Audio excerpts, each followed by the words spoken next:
Mr. Anderson, if you were an officer, your rank would be Captain Photocopy. Can you even read a logistics manual? SEAL Admiral Marcus Donovan, 2 stars, 30 years in combat, throws that line into the military courtroom at Naval Base San Diego. The room erupts. JAG officers laugh. Lieutenant Foster, the prosecutor, laughs loudest. Even the court reporter smirks. Breonna Anderson, 42 years old, sits at the defendant's table. Gray blazer, hair pulled back tight. No rank, no badge. The admin secretary everyone on this base treats as invisible. Today, she stands accused of forging transfer documents, causing a weapons shipment worth millions to vanish from the system.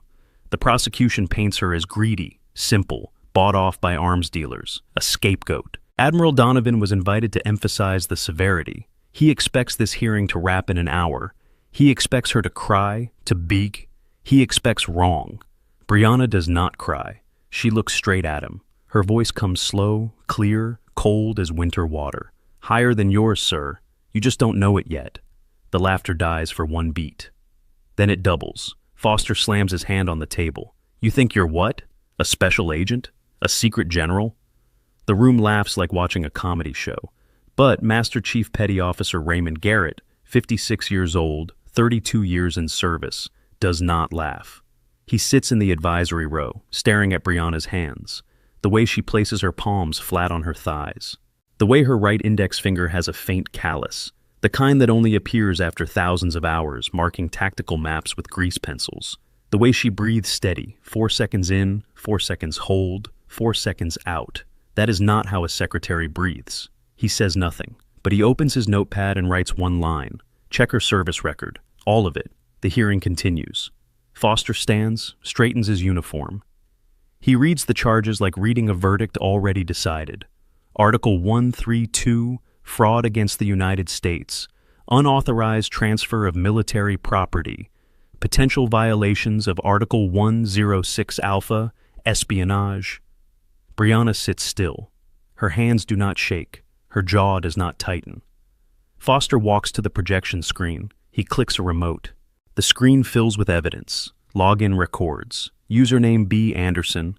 IP address traced to her desk computer in the logistics office. Digital signature on transfer forms. Timestamps matching the exact hours the weapons shipment left the system. He turns to face her. Miss Anderson, this is your username, correct? Yes. This is your workstation IP address? Yes. This is your digital signature on 16 separate transfer authorizations? Yes. He pauses, lets the silence settle. Then you admit you authorized the transfer of 40 M4 rifles, 22 M9 pistols, 12 tactical radios, and 4 advanced targeting systems to an unauthorized location?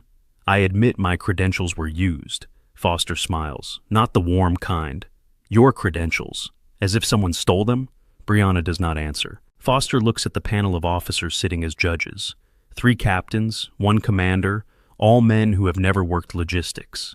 Miss Anderson has been employed as an administrative secretary in the Pacific Fleet Logistics Office for 6 years. She processes paperwork, she makes coffee, she has no tactical training, no clearance beyond basic confidential. And yet, somehow, she wants us to believe someone with higher authority used her account to steal millions in weapons. He lets the question hang. One of the captains leans forward. Miss Anderson, do you have any evidence to support this claim? Breonna meets his eyes. I request access to the chain of custody logs. Both layers. Unclassified and classified. Foster cuts in fast. You do not have clearance for classified logs. Breonna's voice stays level. Naval Supply. Logistics Instruction 4.7.2 states that any defendant in a fraud investigation has the right to review custody documentation relevant to their case, including dual-layer logs. The room goes quiet. Foster blinks. Even Admiral Donovan sits up straighter. Garrett writes another note. She knows Navisuplagginst by number, not summary, exact code. The presiding captain clears his throat. We will take that under advisement. Continue, Lieutenant Foster. Foster recovers. He clicks to the next slide. Financial records. A bank account under Breonna's name. 3 deposits over the last 6 months. $5,000, $8,000, $12,000, all from offshore accounts linked to shell companies. He turns to her. Care to explain these? I do not control that account. But it is in your name? Yes. And these deposits appeared exactly 1 week after each weapons transfer? Yes. Foster spreads his hands. Your Honor, the evidence is overwhelming. Motive, opportunity, digital fingerprints, financial gain. This is not a complex case. This is a civil servant who thought she could make easy money and got caught. Admiral Donovan stands. If I may, he does not wait for permission. I have been in naval special warfare for 3 decades. I have seen leaks, I have seen corruption, but I have never seen someone this sloppy. He looks at Brianna with something close to pity. Miss Anderson, if you were running an actual espionage operation, you would not leave your name on every document. You would not deposit money into your own account. Either you are the dumbest criminal I have ever met, or you are lying about being smart enough to get away with it. The room laughs again, quieter this time, more cruel. Brianna does not flinch. She breathes. 4 in, 4 hold, 4 out. Garrett watches her chest rise and fall with perfect rhythm. He has seen that breathing pattern before, in combat medics under fire, in EOD techs defusing bombs, in special operators waiting for the green light. He writes another note. She is using tactical breathing. Why would a secretary know tactical breathing? The presiding captain looks at the clock on the wall. It is 09:45. We will recess until 1300 hours. Miss Anderson, you are remanded to the holding area. Do not leave this building. He bangs the gavel once. Foster gathers his papers. He glances at Dylan Chase, a petty officer 2nd class who works IT security. Dylan is 26, thin, nervous. He carried the laptop that displayed all the evidence. Foster leans close. Keep an eye on her. If she tries to access any terminals, I want to know. Dylan nods. Yes, sir. As Brianna stands, 2 security personnel approach. One is a young seaman, barely 20. The other is older, a petty officer 1st class with a hard face. They do not touch her, but they walk close. One in front, one behind. She moves toward the side door. The room empties slowly. Officers file out, talking in low voices. Some glance at her, some shake their heads. Garrett stays seated. He watches her walk, balanced.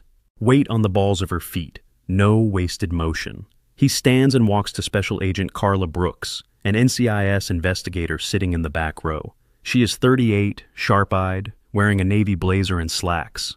Brooks, you saw that? Brooks nods. I saw. She is either the worst spy in history or something else is happening here. Garrett hands her his notepad. Check her record. Something is wrong. Brooks reads the notes. She looks up. You think she is not just a secretary? I think a secretary does not know combat breathing. I think a secretary does not cite logistics instructions by exact number. I think a secretary does not stay that calm when facing 20 years in prison. Brooks takes the notepad. I will make some calls. Garrett looks toward the side door. Brianna is gone. He feels something he has not felt in years. The kind of unease that saved his life in Fallujah, in Helmand, in places with no names. The kind that says someone here is not what they seem.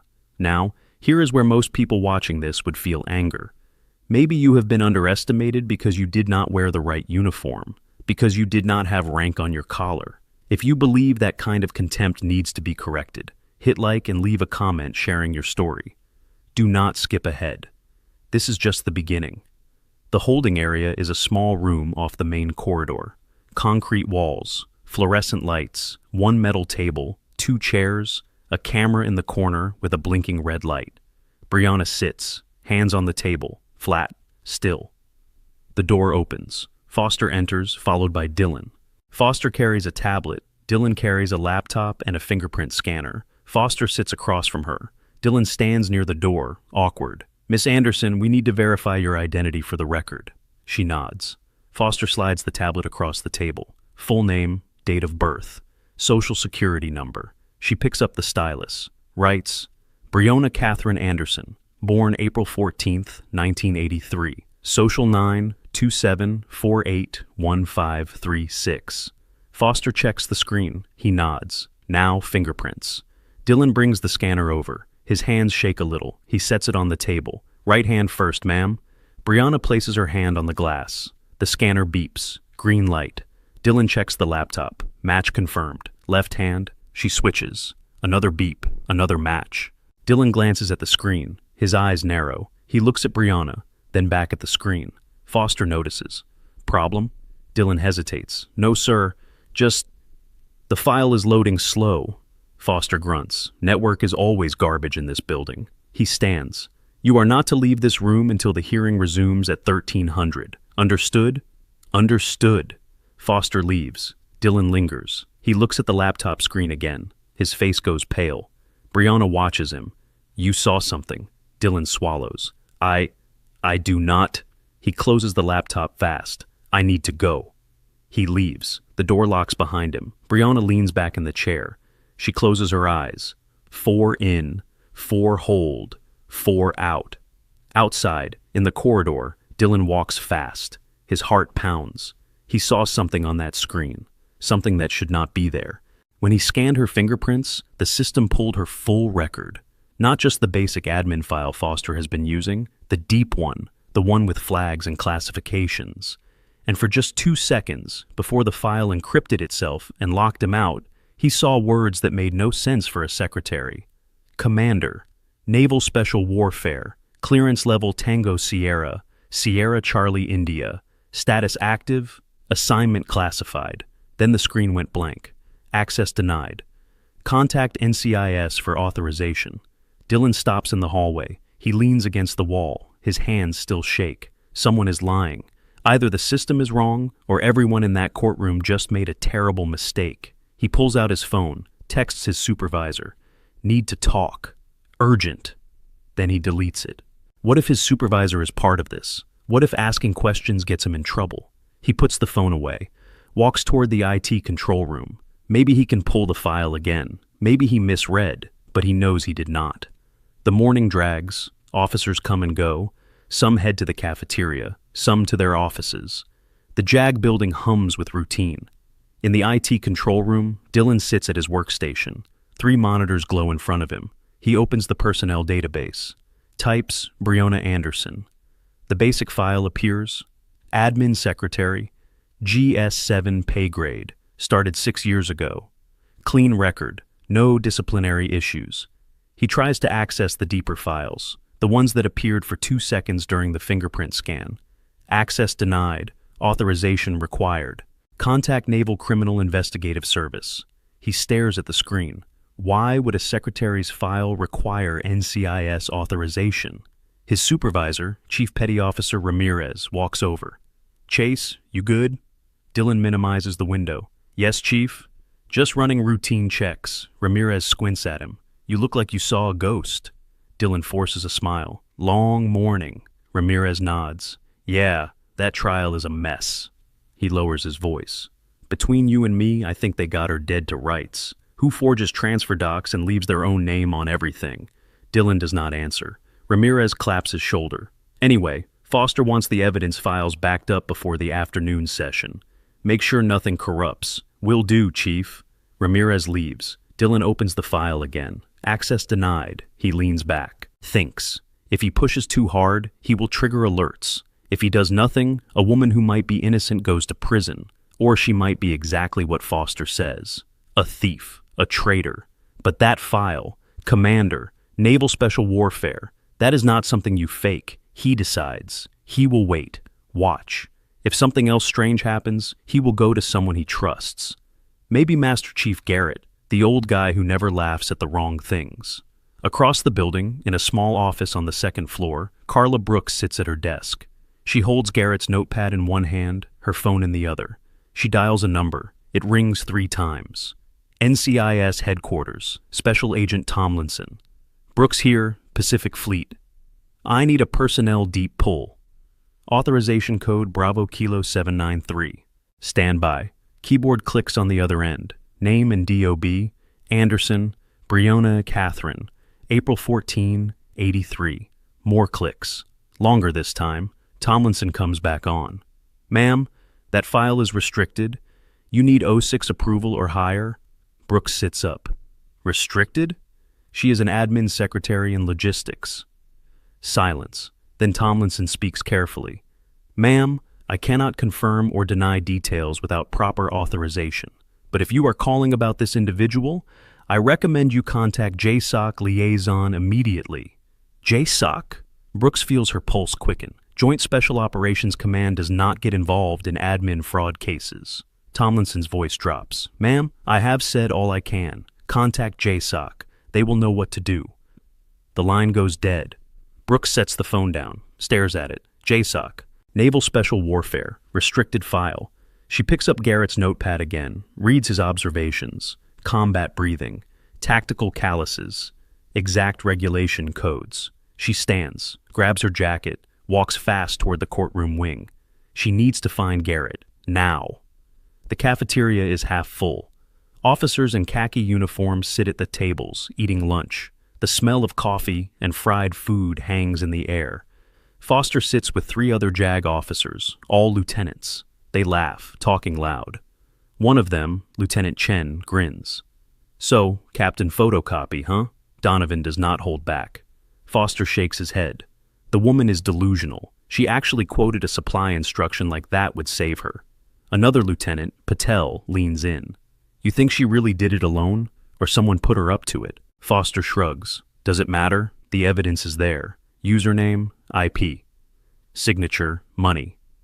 He takes a bite of his sandwich. She either did it, or she was stupid enough to let someone use her credentials. Either way, she is guilty. Chen pulls out his phone. Check this out. He shows the screen. A group chat, 23 members, all JAG officers and legal clerks. The messages scroll. Chen. Granny Fraud just got escorted to holding. Think she will cry? LT Harris. Captain Photocopy reporting for duty. Patel. How do you steal millions and leave your name on everything? Unknown. Maybe she thought nobody checks logistics. LT Reyes. I check logistics. That's how we caught her, lol. Foster grins. You guys are brutal. Chen shrugs. She is a traitor. She deserves worse than jokes. Foster's phone buzzes. A new message in the same chat. Someone posted a meme. Brianna's courtroom photo, badly edited with the caption, Secretary of Betrayal. He laughs, shares it. None of them notice Master Chief Garrett sitting 3 tables away. He watches them, says nothing. His jaw tightens. He finishes his coffee, stands, walks out. In the hallway, he finds Brooks. She grabs his arm. Garrett, I made the call. Her file is restricted. JSOC level. Garrett's eyes narrow. JSOC does not protect admin staff. Exactly. Brooks glances around. No one nearby. Whoever she is not what they think. Then why is she sitting in that room letting them charge her? Brooks shakes her head. I do not know, but if we push too hard, we might blow whatever operation she is running. Or she goes to prison for something she did not do. Brooks hesitates. We need more time. The afternoon session starts at 1300. That gives us 3 hours. Garrett checks his watch. 12:15. Not enough. Then we better move fast. They split up. Garrett heads toward the IT control room. Brooks heads toward the holding area. Brianna sits in the same position. Hands on the table, eyes closed, breathing steady. The door opens. Brooks enters. She holds a tablet and a badge. Miss Anderson, I am Special Agent Carla Brooks, NCIS. I need to ask you some questions. Brianna opens her eyes. Off the record or on? Brooks blinks. That is an interesting first question. You are NCIS. You do not ask friendly questions. Brooks sits down, sets the tablet on the table. Fair. She taps the screen. Your file came back restricted. That does not happen for admin staff. Brianna says nothing. Brooks leans forward. I also spoke to a colleague at headquarters. He told me to contact JSOC. Now, I have been doing this job for 12 years, and JSOC does not get involved in logistics fraud. So, either there is a mistake, or you are something more than what you appear.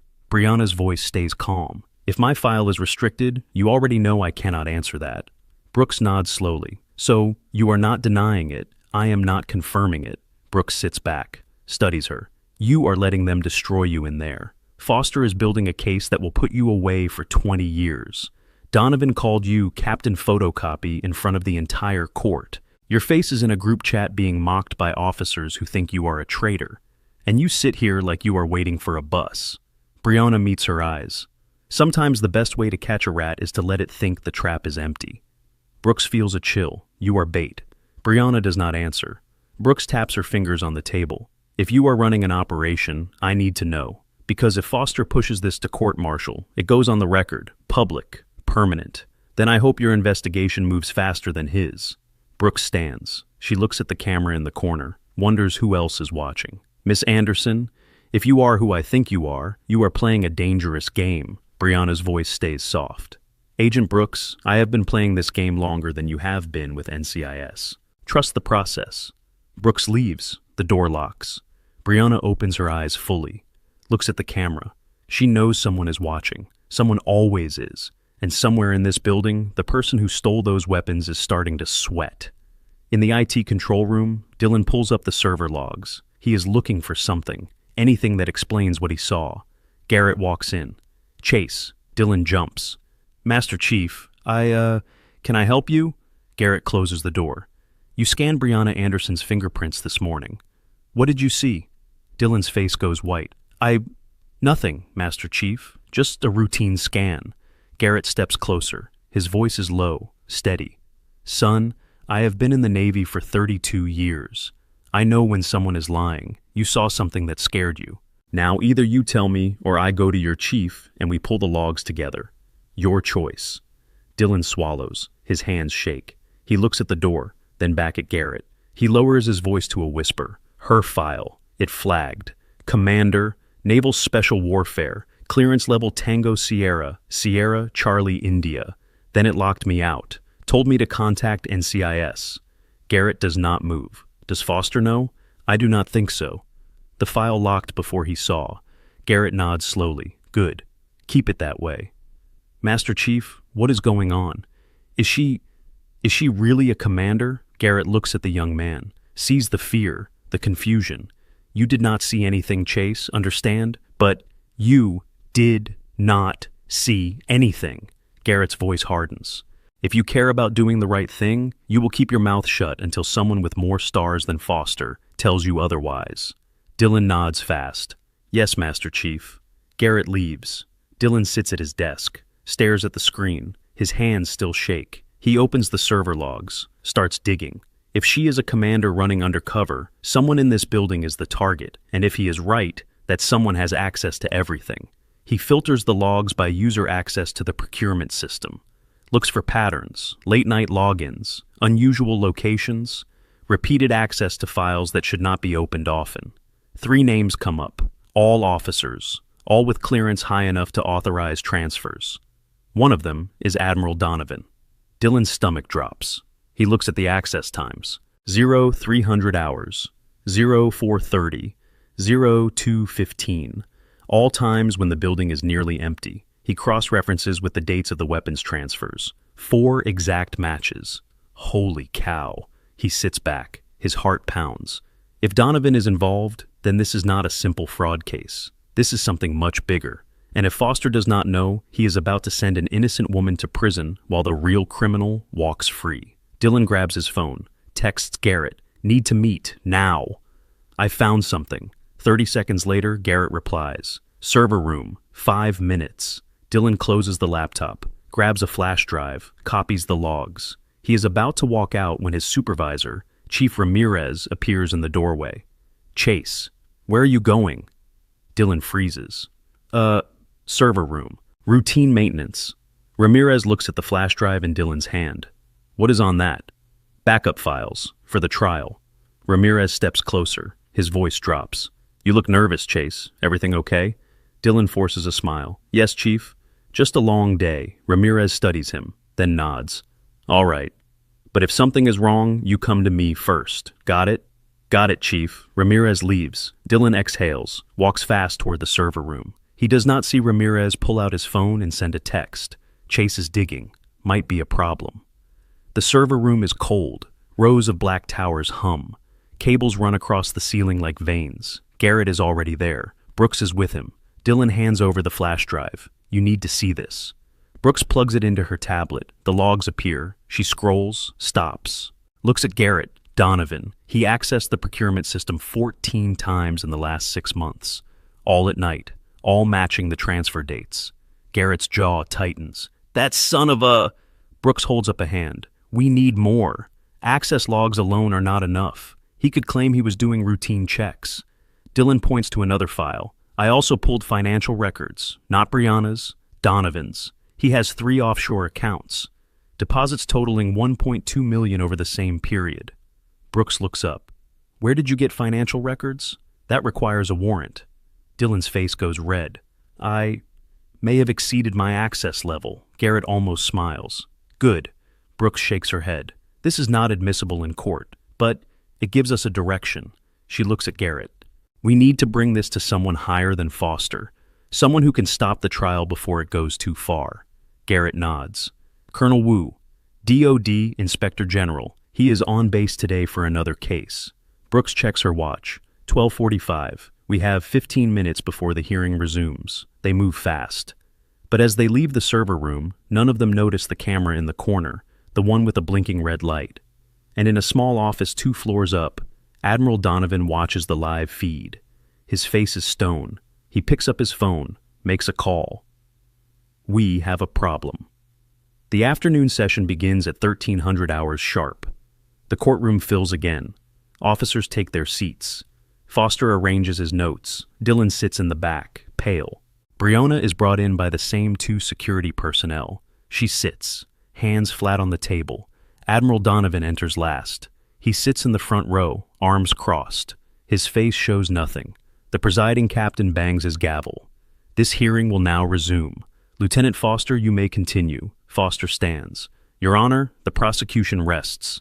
The evidence is clear. We request immediate recommendation for court-martial. The captain looks at Brianna. Miss Anderson, do you have anything to say before we deliberate? Brianna looks at Foster, then at Donovan, then at the captain. I request a system audit. Full access logs for all personnel with procurement clearance, including flag officers. The room goes silent. Donovan's face does not change, but his hand tightens on the armrest. Foster recovers fast. Your Honor, this is a stalling tactic. Miss Anderson has no authority to request audits of senior officers. Brianna's voice stays level. Secnovinst 5210.1, paragraph 6, subsection Delta. Any defendant in a fraud case involving military property has the right to request third-party system audits to verify chain of custody. The captain blinks. He looks at his notes, then at Foster. Is that accurate? Foster flips through his manual. His face reddens. That instruction applies to contractor fraud, not... It applies to any fraud case involving government property. Brianna cuts him off, including weapons, including logistics, including this case. The captain looks at Foster. Lieutenant, Foster's hands shake. He does not answer. The captain sighs. We will take a 30-minute recess. I want JAG legal review to confirm this regulation. If Miss Anderson is correct, we will discuss how to proceed. He bangs the gavel. Donovan stands, walks out fast.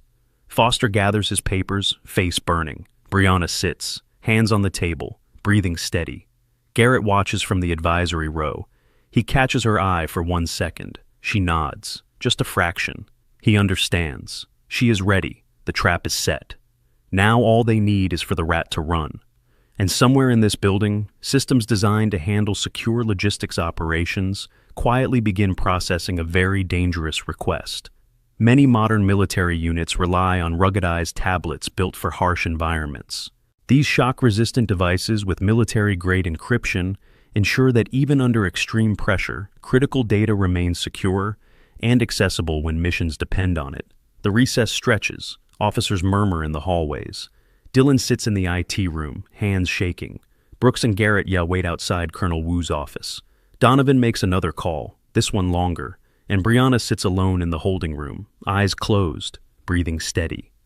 4 in, 4 hold, 4 out. She knows what comes next, the lockdown, the panic, the moment when everyone realizes the building is not as secure as they thought. She just has to wait a little longer. At 13:30 hours, the gavel bangs again. The captain looks at Foster. The regulation is confirmed. Miss Anderson has the right to request a system audit. Foster stands. Your Honor, with respect, conducting a full audit could take weeks. This hearing cannot be delayed indefinitely. The captain nods. Agreed. However, we can authorize a limited preliminary audit. Logs from the past 6 months. Access records for all personnel with procurement authority. He looks at Dylan. Petty Officer Chase, you are IT security. Can this be done today? Dylan stands. His voice cracks. Yes, sir. It will take approximately 2 hours. The captain nods. Then we will reconvene at 15:30 hours. He bangs the gavel. This hearing is in recess pending system audit results. The room empties. Donovan walks fast toward the exit. Brooks intercepts him in the hallway. Admiral Donovan. A moment. Donovan stops. His face is hard. Agent Brooks, what can I do for you? I have some questions about your access to the procurement system. Donovan's eyes narrow. My access? I am a flag officer. I have clearance for every system on this base. Of course, sir. Just routine follow-up. She smiles. Can you confirm the last time you accessed the system? Donovan's jaw tightens. I access it regularly. I do not keep a log of every login. Of course not. Brooks pulls out her tablet. I am sure the system logs will clarify. Donovan stares at her, then at Garrett standing behind her. He leans close. His voice drops. Agent Brooks, I suggest you be very careful about where you point your investigation. There are forces at play here you do not understand. Brooks does not blink. Is that a threat, sir? Donovan straightens. It is advice, from someone who has been in this fight longer than you have been alive. He walks away. Garrett steps beside Brooks. He knows. Brooks nods, and now he is going to run. They move fast, but they do not know that Donovan is not running. He is locking down. At 1400 hours, alarms blare, red lights flash in every hallway, a voice over the PA system. Attention all personnel. Security protocol. Tango Romeo is now in effect. All exits are sealed. No one enters or leaves this building until further notice. This is not a drill. Officers freeze. Some pull out phones. Others run toward exits. The main doors are locked. Magnetic seals engaged. Guards posted. In the holding room, Brianna opens her eyes. Right on time. Right on time. The PA system crackles again. All personnel report to your assigned stations. Security teams secure all server rooms and classified areas. This facility is now under lockdown protocol, Tango Romeo until further notice. In the IT control room, Dylan stares at his monitors. Red alerts flash across every screen. Someone is accessing the system, not from inside the building, from outside. Chief Ramirez runs in. Chase, what the heck is happening? Dylan's fingers fly across the keyboard. Someone is pulling data from the legacy logistics system, the one we decommissioned 3 years ago. Ramirez leans over his shoulder. That system is air-gapped. It cannot be accessed remotely. Dylan points at the screen. Then explain that. An account with root access is copying procurement records, transfer logs, classified shipping routes, everything. Ramirez goes pale. Can you trace it? Dylan types faster. The IP is bouncing through 7 proxies, but the access credentials are local. Someone inside this building gave them the keys. Who? Dylan pulls up the account information. His hands freeze. The screen shows a username he recognizes. Ghost Harbor Alpha 7. That is not a real account. That is a legacy program identifier, one that should not exist anymore. Ramirez grabs his radio. Security, this is IT control. We have an active breach. Someone is inside our network with administrator access. Initiate full system lockdown now. The lights in the hallway switch to red emergency mode. Magnetic locks engage on every door. The building seals tight. In the holding room, Brooks enters. She looks at Brianna. You knew this would happen. Brianna stands, opens her eyes fully. I knew someone would panic when the audit started. Panic makes people sloppy. Brooks pulls out her tablet. The system is being hacked right now, from outside, using credentials that should not exist. Brianna steps closer, not from outside, from inside. The external access is a decoy. The real breach is happening 3 floors above us. Server room 2. Someone is physically plugged into the backup system, copying files before the audit can find them. Brooks stares. How do you know that? Because I designed the system. I know every back door, every fail-safe, and I know exactly how someone would try to cover their tracks. Brianna's voice hardens. We need to get to that server room, now. Brooks hesitates. You are still technically a defendant. I cannot just let you walk around. Brianna meets her eyes. Agent Brooks, in approximately 4 minutes, whoever is in that server room will finish copying the files and wipe the evidence. If you want to catch them, we move now. Brooks makes a decision. She unlocks the door. Let us go. They move fast through red-lit hallways. Officers stand confused at locked doors. Some try their key cards. Nothing works. Garrett meets them at the stairwell. Brooks filled me in. He hands Brianna a radio. You will need this. Brianna clips it to her belt. They move fast up the stairwell. Red emergency lights cast shadows on concrete walls. Brianna leads. Brooks behind her. Garrett at the rear. Second floor. Third floor. They push through the door into the hallway. And Foster is there, standing in the middle of the corridor. Face red. Tablet in hand. He sees Brianna. His eyes widen. Commander Anderson? He says it like a question, like he heard something but cannot believe it. Brooks steps forward. Lieutenant, move aside. We have an active breach. Foster does not move. He stares at Brianna. You, he points at her. You were sitting in that cell. They said you were nobody, just a secretary. Brianna's voice is calm. Step aside, Lieutenant. But Foster is not listening. His mind is breaking. Everything he thought he knew is cracking. He grabs Brianna's arm, pulls her forward. His other hand reaches for her shoulder. Who are you? Tell me the truth. Are you really? He yanks her blazer, hard. The fabric pulls tight across her shoulder. Then tears. The sleeve rips halfway down her left arm. Time slows. The blazer hangs open. Her left forearm is exposed, and there, just below the elbow, is a scar, long, jagged, the kind shrapnel leaves when it buries itself in flesh and has to be cut out in a field hospital. And below the scar, on her inner forearm, a tattoo, small, faded, black ink gone gray with time, a trident, an anchor, the number 7. Foster lets go, steps back, his face goes white. Garrett moves closer. He stares at the tattoo. His breath catches. He has seen that insignia before, 20 years ago, on the arm of a logistics chief who kept a SEAL team alive for 6 months in Ramadi. The old-school Nisabla logistics units used to mark themselves, before the Navy banned unit tattoos, before everything went sterile and corporate. That symbol meant one thing. You kept the warriors fed, armed, moving. You were the line between mission success and body bags. Garrett's voice is barely a whisper. That is SEAL team logistics, old school, before they changed the insignia. Brooks looks at Brianna, then at the tattoo, then back at Brianna's face. Brianna pulls her blazer closed. Her voice does not change. Are we done here, Lieutenant? Foster cannot speak. He nods. Brianna looks at Garrett. Master Chief, we are running out of time. Garrett shakes himself out of the shock. Yes, ma'am. He looks at Foster. You did not see this. Understand? Foster nods again. Faster. Brooks grabs Foster's shoulder. Go back to the courtroom. Wait there. Do not say a word to anyone. Foster turns, walks away, fast, almost running. Brianna adjusts her blazer, clips it with her hand to keep the torn sleeve in place. Looks at Brooks and Garrett. Let us move. They continue down the hallway. But everything has shifted. Garrett walks differently now, not beside her, half a step behind. The way a senior enlisted walks near an officer. Brooks glances at Brianna's covered arm, then at her face. Sees something she did not see before. This woman is not playing a role. She is remembering one. They continue down the hallway, but everything has shifted. Garrett walks differently now, not beside her, half a step behind.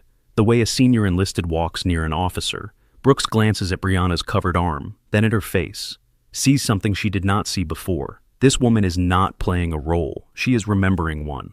The server room is at the end of a long corridor. 2 guards stand outside. One is the young seaman from earlier. The other is Petty Officer First Class Miller, the hard-faced one. Miller steps forward. Ma'am, this area is restricted. Lockdown protocols. Brooks shows her badge. NCIS. We have credible intelligence of an active breach in this room. Miller does not move. I have orders. No one enters without Admiral Donovan's authorization. Garrett's voice cuts through. Son, I am Master Chief Petty Officer Garrett. I have been in this Navy longer than you have been alive. That room is being compromised right now. You can either step aside or explain to a court-martial why you helped a traitor. Miller's jaw tightens, but he steps aside. Brooks opens the door.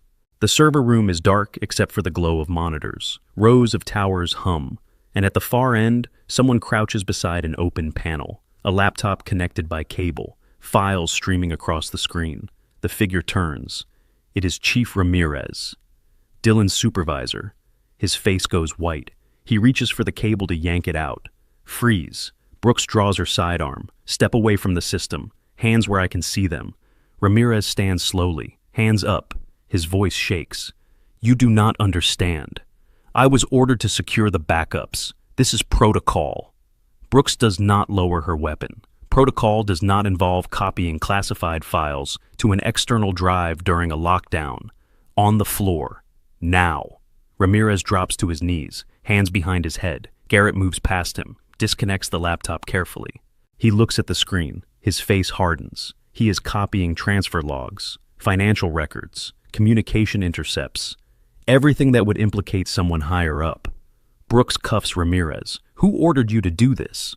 Ramirez does not answer. Brianna steps forward. She looks at the laptop, then at Ramirez. You have been on Ironclad Solutions payroll for 2 years. $12,000 a month. Deposited into an account under your wife's maiden name. Ramirez's face crumbles. How do you know that? Because I have been watching you for 6 months. You and everyone else in this network. Brianna crouches to his level. Her voice is calm, cold. You were the tech support, the one who set up the ghost accounts. The one who helped Admiral Donovan and his friends move weapons off the books and into private hands. You thought you were untouchable because you stayed in the background. Ramirez starts crying. I have 3 kids, college tuition, medical bills. They offered me money. I did not ask questions. Brianna stands. You did not ask questions when those weapons ended up in Syria, when a SEAL convoy got ambushed because someone sold their route to the enemy. 3 men died. One of them had 4 kids. Ramirez sobs. Brooks hauls him to his feet. Chief Petty Officer Ramirez, you are under arrest for conspiracy, unauthorized access to classified systems, and aiding in the transfer of military property. She looks at Miller. Take him to the brig. Miller and the young seaman drag Ramirez out. Garrett picks up the laptop. We need to get this to Dylan. He can trace every file Ramirez accessed, every person he sent data to. Brianna nods. And we need to move fast, because Donovan knows we are closing in. He will try to run. Brooks checks her radio. All units, locate Admiral Donovan. Detain for questioning. Do not let him leave the building. Static. Then a voice. Ma'am, Admiral Donovan left the building 12 minutes ago. He used emergency override code on the main exit. Said he had urgent business at JSOC headquarters. Brooks curses under her breath. He is running. Brianna's voice stays calm. He is not running. He is calling in favors, trying to get someone higher to shut down the investigation before we finish. Garrett looks at her. Can he do that? Brianna almost smiles. Not if the people I called get here first. Brooks stares. The people you called? Brianna walks toward the door. You will see. They move back downstairs. The lockdown is still active. Officers crowd the hallways, confused, frustrated. Some demand answers. Security personnel try to keep order. Foster appears, face red. What is going on? Why is the building locked down? I have a hearing to finish. Brooks ignores him, keeps moving. Foster grabs her arm. Agent Brooks, I am the lead prosecutor in a federal fraud case. I demand to know. Brianna turns, looks at him. Lieutenant Foster, in approximately 10 minutes, this entire case is going to be overturned. I suggest you start thinking about how you are going to explain to your superiors why you charged the wrong person. Foster's mouth opens. Nothing comes out. They reach the courtroom. The presiding captain is there, along with the other panel officers, all looking confused and angry. Captain, what is the meaning of this lockdown? We have a hearing to conclude. Brooks steps forward. Sir, with respect, this hearing is no longer about Miss Anderson. We have evidence of a larger conspiracy involving flag officers and civilian contractors. The lockdown is for security purposes while we secure that evidence. The captain's face darkens. Flag officers? Agent Brooks, you better have solid proof before making accusations like that. The main doors burst open. Not the courtroom doors. The building entrance. 3 figures walk in. 2 men, 1 woman, all in uniform. Vice Admiral Helen Cortez. 3 stars on her collar. Her face is hard, weathered, the kind that comes from decades at sea and in war rooms. She walks with the confidence of someone who has commanded fleets. Beside her, Captain Mark Reeves, NCIS Director for Pacific Fleet. Tall, broad-shouldered, wearing service khakis and a sidearm, and Colonel James Wu, DoD Inspector General, older, Asian American, with wire-rimmed glasses and a briefcase that probably contains enough evidence to end careers. The room goes silent. Every officer stands, reflexive, instinctive. Cortez stops in the center of the courtroom. Her voice carries like a ship's horn. "Where is Commander Anderson?" Brianna steps forward. "Here, ma'am." Cortez walks to her, stops 3 feet away. Then she salutes, sharp, crisp, the kind of salute that carries weight. "Commander Anderson." "Welcome back, ma'am." The room explodes, not with noise, with silence. The kind of silence that feels like the air was sucked out. Foster drops his tablet. It hits the floor with a crack. Dylan, standing in the back, stares with his mouth open. The presiding captain looks like he was hit with a brick. Captain Reeves and Colonel Wu step forward. Both salute. Reeves speaks. "Commander, it is good to see you again." Wu nods. "Your operation has been cleared by the Inspector General's office. Full authority restored." Cortez turns to face the room. Her voice cuts through the shock. "For those of you who do not know, Commander Brianna Anderson served 18 years in Naval Special Warfare Logistics. She designed the entire supply chain system for DevGru and SEAL Team operations from 2008 to 2016. She held top-secret, sensitive, compartmented information clearance, plus Special Access Program authority. She has personally coordinated logistics for operations in Iraq, Afghanistan, Syria, Yemen, and classified locations I am not authorized to name." She pauses, lets it sink in. In 2016, Commander Anderson was forced into early retirement following an internal investigation. That investigation was later found to be based on falsified evidence, planted by individuals seeking to remove her from a position where she could detect their corruption. The charges were quietly dropped. Her record was sealed. Foster tries to speak. "But ma'am, why did she—" Cortez's gaze could cut steel. 2 years ago, NCIS and JSOC approached Commander Anderson with a proposition. Go back undercover. Work as a low-level admin in the logistics office. Use her knowledge of the system to identify leaks, to find the people selling our weapons, to stop the kind of corruption that gets our people killed. She looks at Brianna. The commander agreed. She gave up her rank, her reputation, her identity. She let people mock her, insult her, treat her like she was invisible, all so she could do her job. Brooks steps forward. "Ma'am, we have evidence that Admiral Donovan is involved. He accessed the procurement system 14 times in 6 months, always at night, always during transfer windows. We also found financial records linking him to Ironclad Solutions, a private military contractor."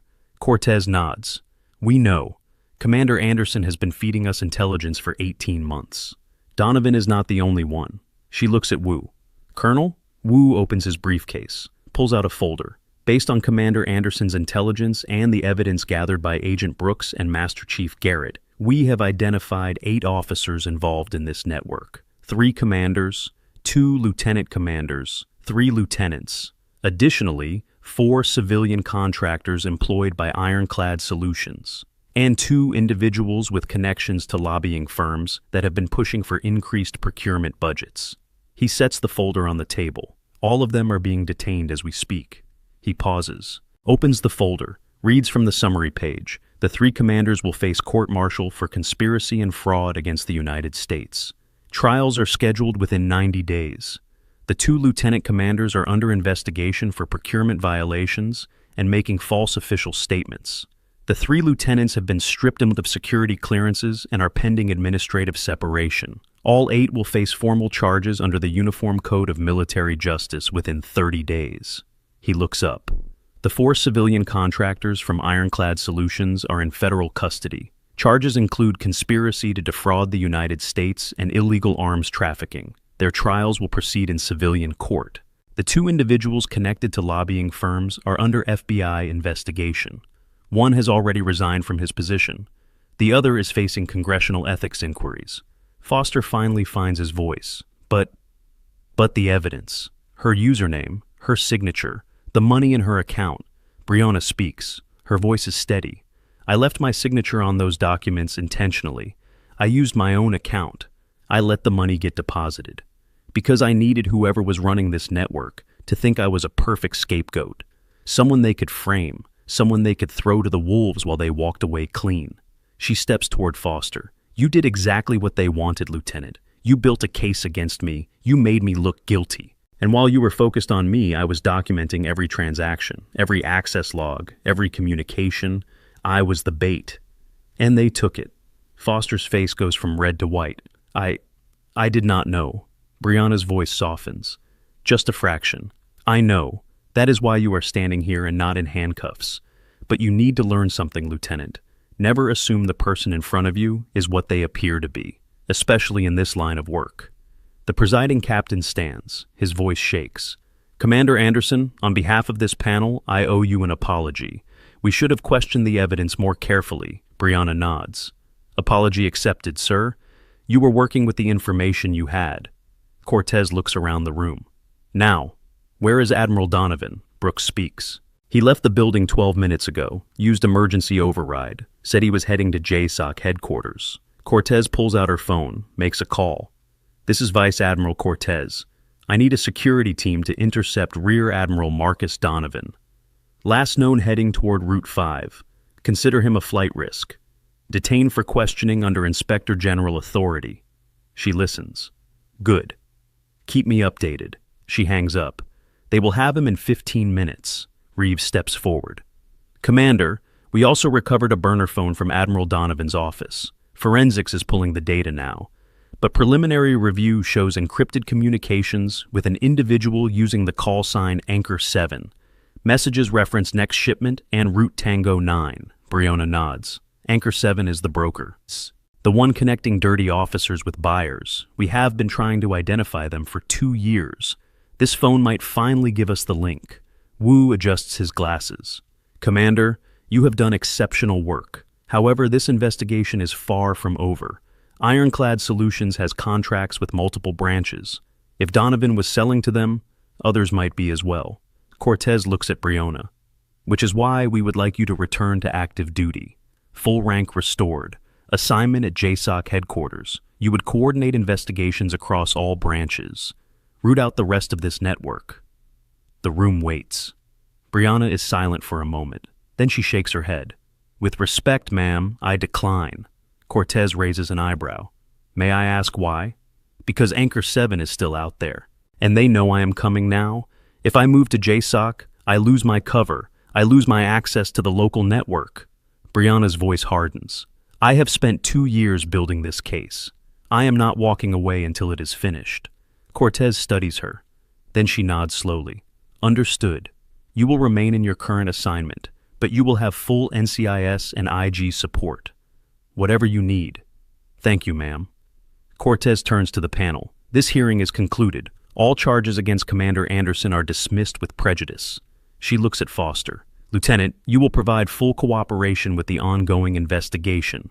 Any evidence you compiled will be turned over to NCIS immediately. Foster nods weakly. Yes, ma'am. Cortez walks toward the exit. Reeves and Wu follow. She pauses at the door, looks back at Brianna. Commander, I meant what I said. Welcome back. We never forgot what you did for us. Brianna salutes. Thank you, ma'am. They leave. The room exhales. Officers sit down slowly. Some look at Brianna like seeing her for the first time. Others avoid her eyes. Garrett walks to her, salutes. Commander, it has been an honor. Brianna returns the salute. Thank you, Master Chief. You saw what others missed. That saved this operation. Garrett's voice is low. Ma'am, I served 32 years. I thought I had seen every kind of warrior. But you fight a war nobody sees. You carry scars nobody salutes. That is the hardest kind. Brianna's eyes soften. Someone has to, Master Chief. Someone has to. Dylan approaches, hesitant. Commander, I am sorry. I laughed. I called you names in the group chat. I did not know. Brianna looks at him. You also pulled the logs that broke the case. You chose to do the right thing even when it was dangerous. That matters more than jokes. Dylan's eyes water. Thank you, ma'am. He salutes. Sloppy. Uncertain. Brianna returns it. Crisp. Professional. You have potential, Petty Officer Chase. Do not waste it. Foster stands alone at the prosecutor's table. He looks at her, tries to speak, fails. Brianna walks over. Lieutenant Foster. He straightens. Ma'am, I have no excuse. I should have dug deeper. I should have questioned the evidence. I let my assumptions cloud my judgment. Brianna's voice is even. You did what you were trained to do. Build a case from the evidence presented. But now you have learned something. Evidence can be manipulated. People can be framed. Your job is not just to prosecute. It is to find the truth. Foster nods. I understand, ma'am. If there is anything I can do to help the investigation, I will do it. Pull Admiral Donovan's travel logs for the last 6 months. Cross-reference them with procurement approval dates. I want to see every time he was on base when a transfer happened. Foster grabs his tablet. On it now, ma'am. Brooks walks over. Commander, we need to debrief. There is a lot to unpack. Brianna nods. Give me 10 minutes. I need to check something. She walks out of the courtroom, down the red-lit hallway. To the IT control room. Dylan is already there, pulling data. His supervisor's laptop sits on the table, files open. Brianna looks at the screen. What did Ramirez copy? Dylan scrolls. Transfer logs, financial records, communication intercepts, basically everything that would implicate the officers involved. He was trying to delete it before the audit found it. Did he succeed? No, ma'am. I stopped the process at 73%. We still have enough to build the case. Good. Brianna points at another window. What is that? Dylan clicks. It is the ghost account, the one that triggered the lockdown. Ramirez set it up 2 years ago. It has root access to the legacy system. He has been using it to cover tracks whenever someone got too close to the truth. Can you trace where he sent the copied files? Dylan types. The files were being uploaded to an encrypted server, offshore, registered in the Cayman Islands. The server is owned by a shell company called Sentinel Holdings. Brianna's eyes narrow. Sentinel? That is new. Dylan pulls up more data. Sentinel Holdings has contracts with 3 private military companies. One of them is Ironclad Solutions. The others are Black Ridge Security and Titan Logistics, all PMCs, all operating in conflict zones. Brianna leans closer. Who owns Sentinel? Dylan shakes his head. It is buried under 6 layers of shell companies. It will take weeks to unravel. Brianna straightens. Keep digging. I want to know who is at the top of this chain. Yes, ma'am. She walks out, moves through the hallway. Officers stare, some nod, some salute. She returns each one. She reaches the exit. The lockdown has been lifted. Doors unlocked. Afternoon sun pours through the windows. Outside, a black SUV pulls up. 2 NCIS agents step out. Between them, hands cuffed, is Admiral Donovan. His face is stone. No fear, no anger, just cold calculation. Brooks walks him toward the building entrance. He sees Brianna standing there. He stops, looks at her. Commander Anderson, or should I say Secretary Anderson, you played your role well. Brianna's voice is calm. Admiral Donovan, you are under arrest for conspiracy to commit fraud, unauthorized transfer of military property, and violations of the Uniform Code of Military Justice, Article 104, aiding the enemy, Article 132, fraud against the United States, Article 106 Alpha, espionage.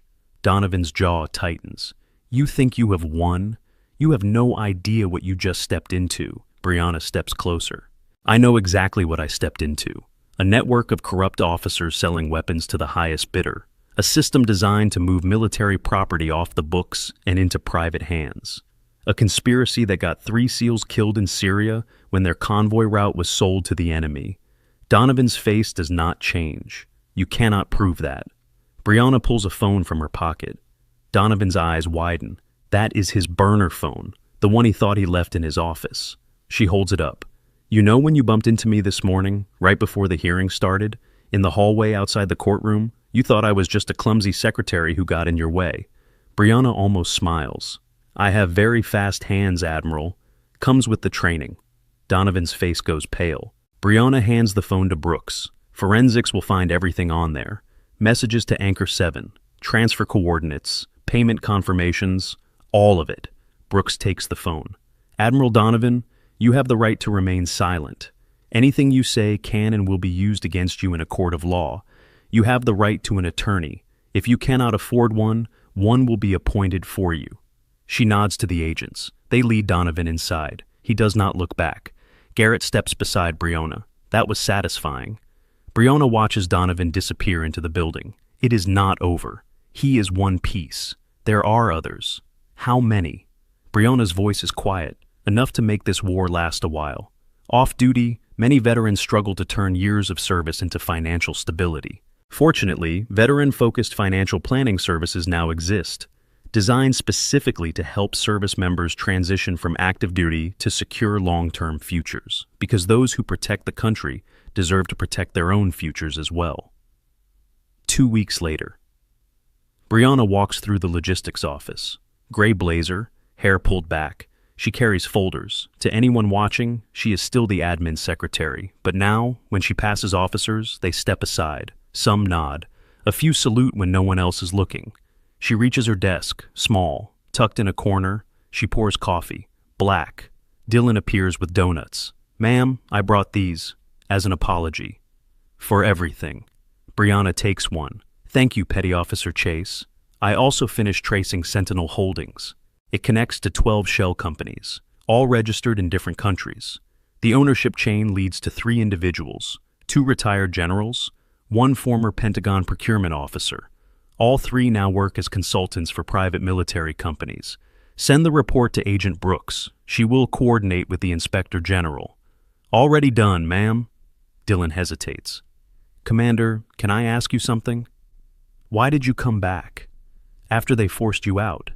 After they destroyed your reputation? You could have walked away." Brianna looks at him.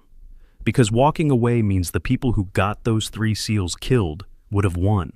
Someone had to stop them, and I was the only one who knew the system well enough to do it." Dylan nods. He salutes. "Thank you, ma'am, for everything. Get back to work, Chase. We have more ghosts to hunt." He leaves. Foster appears. He looks thinner, older, like he aged 5 years in 2 weeks. "Commander, do you have a moment?" Brianna gestures to the chair. "Sit." "Ma'am, I pulled Admiral Donovan's travel logs. Cross-referenced with procurement dates. He was on base for every single transfer. Plus, I found something else. He made 16 trips to Washington, D.C. over the last year. Every time, he met with the same lobbying firm. Kepler and Associates." Brianna's eyes narrow. "Kepler and Associates represents Ironclad Solutions, among others." "Exactly." Foster slides a folder across. "I also found emails. Donovan was coordinating with 2 other flag officers, a Marine Corps general and a Coast Guard admiral. Both have access to procurement systems in their branches." Brianna opens the folder. "Good work, Lieutenant. Send this to Colonel Wu. This is Inspector General territory now." Foster nods. "Ma'am, I also wanted to say, I am sorry. Not just for the trial, for how I treated you. The jokes, the group chat, the memes. I was cruel, and I was wrong." Brianna looks at him. "You were doing your job. You just did not have all the facts." Foster's voice shakes. "I should have questioned the evidence more carefully. I let my ego get in the way." She meets his eyes. "Lieutenant, you made a mistake. You owned it. You are working to fix it. That is what matters. Learn from this. Be better." He salutes. "Thank you, ma'am. If you need anything else for the investigation, I am at your service." She returns the salute. "I will let you know." He leaves. Brianna finishes her coffee, grabs her jacket, walks out. In the parking lot, Master Chief Garrett waits by his truck. "Commander, Master Chief," he walks over. "What you did was more than a job. You let people tear you down, insult you. Also, you could catch the people who were killing our own. That is sacrifice. That is honor." He salutes. "Welcome home, Commander. We never forgot what you did for us, and we never will." Her eyes are wet. "Just a little." "Thank you, Master Chief. That means more than you know. If you ever need anything, you call," I answer.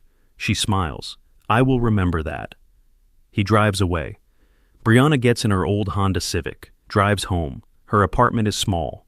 1 bedroom, a desk with a laptop. She sits, opens it. 1 new email, no sender, just a photo attachment. The JAG building, Brianna walking up the steps. Morning of the trial. Bottom corner, an anchor symbol. The number 7, 1 word, Sentinel. She opens another folder. Anchor 7 investigation, phase 2, dozens of files. Surveillance photos, financial records, a map, red dots, Washington, D.C., Norfolk, San Diego, Jacksonville, Pearl Harbor, lines connecting them. A web. Another email arrives. Vice Admiral Cortez. Commander Anderson, we have movement on Sentinel Holdings. Possible connections to Pentagon procurement offices and foreign intelligence services. Financial transactions traced to accounts in Russia and China. This is bigger than we thought. Advise operational status. Brianna replies. 2 words. Active, ready to hunt. She closes the laptop, walks to the window. The sun has set. City lights glow. Somewhere out there, Anchor 7 is planning their next move. Somewhere, officers are still selling weapons. Somewhere, people are still getting killed. But Brianna is patient. She has been hunting ghosts for 2 years. She can hunt for 2 more, or 10, or however long it takes. If you believe that quiet professionals like Commander Brianna Anderson deserve more stories, share this with someone who respects the people who serve in silence. There are more ghosts to hunt, and more stories to tell. She checks her phone, a text, unknown number, Tower 4 sends regards. Anchor 7 is watching. See you soon. She deletes it, smiles in the dark. Let them watch. Let them think they are hunting her. They have no idea who they are dealing with. She closes her eyes, breathes steady, 4 in, 4 hold, 4 out. And in the silence, she whispers the words that will carry her through the next phase, the next hunt, the next war. Justice is not loud, it is patient. And tonight, we start again. The stories end here, but the journey continues. Many new episodes are waiting for you. And if you enjoy,